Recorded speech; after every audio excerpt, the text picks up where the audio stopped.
Hi guys, and what's going on? So in the last one we've installed our tools, which of course was XAMPP and Sublime Text, and in this one I'm going to start coding. But before we start coding, I just want to show you how the Apache server executes our files right there in XAMPP. So if you go to your XAMPP folder right there, go to your C drive and then XAMPP, click on it, and htdocs. This is where basically your server search for your folders and files you create, and you will have here a bunch of files, but you will bunch of files and folders, of course, but you will have less than mine because these are just my projects, so you will have lesser files than I am. So now if we go to our browser right there, if you write in localhost, which is the address you use to execute your files on the server on your host. If we type in enter, we will get a page like this. So what actually happens here, this is a default folder for the local host, which is the dashboard folder right there. What happens here is the server gets this folder and executes the index file in this folder, which is right over here. Okay, but if we want we can write index right here and it will execute it, but if you didn't write anything after the folder, it will go directly in the index file and execute it just like that. But if we want to execute another file, let's say php info, we can just type that after the folder name, php info.php, and of course you need the extension for the file to open it. And if we click enter, and just some basic information about our PHP version, which is 7.4.9, the system, the compiler, blah blah blah, and all of that information about our server. If we open this file right here on our Sublime, we can see here only just a method for printing out our information, our PHP information on our machine. So now we want to create our own folders and files and all that. Let me create folder. We call it PHP course, which will contain the files for our course. Let me get into it and start a new file right there. Let's call it index.php. We're writing PHP, so it makes total sense that we need .php extension right there. So if you click yes, need to grab it into Sublime so we can start coding right away. And now we need to write our PHP. So to write PHP, you can start you need to start the PHP tag, and there is a lot of ways you can do it. I'm just gonna go to the most basic and famous one, I would say, a most well-known one, which is greater than question mark PHP, and then you can write it from here, or you can just get some space, whatever you like, but I like to get some space, just to make the code more readable and all that. So now we can start writing PHP. So all I want to teach you in this video is just the most basic syntax stuff. So I'm going to write the most simplest line of PHP, which is the echo statement. The echo statement basically outputs something on the screen.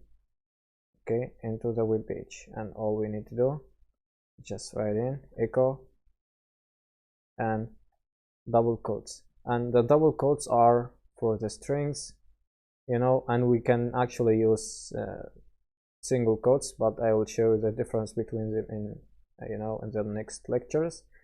But now we are just getting started, so I want to use our double quotes right there. Okay, and let me type any string right there. Let's say PHP rocks.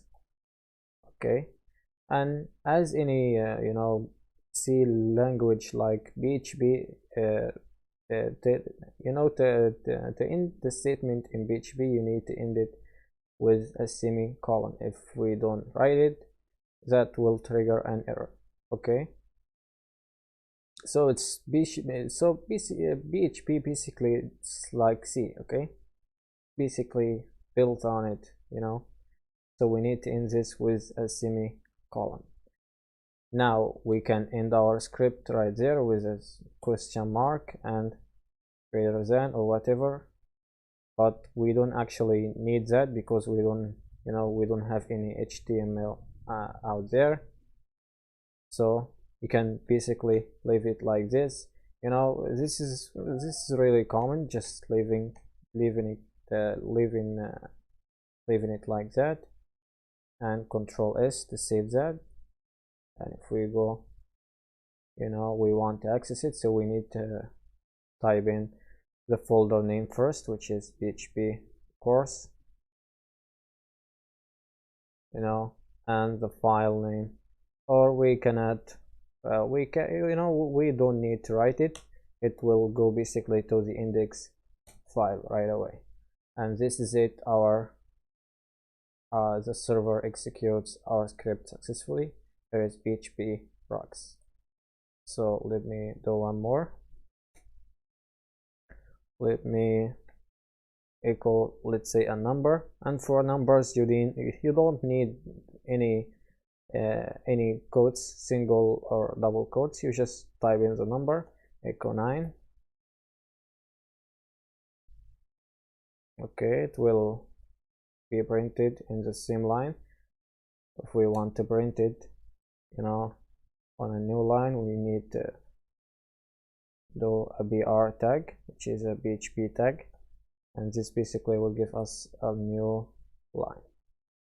So there it is. You can, you know, you can write in strings, numbers, or whatever you like with echo. Now I want to show you how to integrate HTML inside your PHP. So go to your, you know, W3 schools and grab the HTML, the standard HTML document, and we need to end that actually, so our server can parse our HTML. Okay, let me tap that and tap this, and we can start writing PHP in anywhere in this HTML. Let me target, you know, the title, you know, question mark PHP. We need to go out, you know, let's say page title. We make it like this and terminate our statement, and in that we go to our page, refresh it, you can see right here page title, like that. It's all executed and our HTML is executed right in there. Of course we can change this all we want. PHP is a hypertext processor language. We can, you know, it will parse HTML in the same page. PHP echo, this is our paragraph. Okay, that, and you can see now if we refresh this, this is our paragraph. right, just like that. And we, of course, we can write it down there. You know, we can do some math. Echo 9, we're gonna do addition plus 8, and just save it, and there you go, 17 right in there. If you can, you know, you can end this one, but you don't need to end it. But this one you actually need to end it because it will trigger an error. Okay, right in there. If I try out and remove it, and there you go, syntax error unexpected. So actually what happens is PHP comes to you know, to execute the script, so it's going to interpret it, and so it's going to of course read it first. It comes all over down here and executes it each line, and when it comes down there, you know, we're still reading PHP, so it doesn't understand what actually this means. Okay, so we need to write, but it needs to read this as an HTML, so we are going to need to end this right in there, so it can execute PHP first, and then it can execute HTML second. Okay, oh, we go back, and there it is again. So this was just you know, so simple. This one was so simple, just talking about the basic syntax of PHP. I'm going to explain what echo is, you know, the different ways you can output something in PHP and all of that. And yeah, this is it for this one. See you in the next video.